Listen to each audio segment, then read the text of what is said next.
Hello po, magandang araw po sa inyong lahat.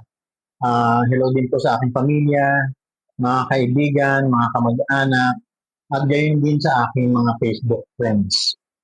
Um, Ngayon po, ngayong araw na to, January 1st, 2026, ay sisimulan ko ang isang paglalakbay, totoong paglalakbay na kasama si Jesus Christ. And I'm proud to say that for 53 years, mag-i-start ako ng journey ko na kasama si Jesus Christ.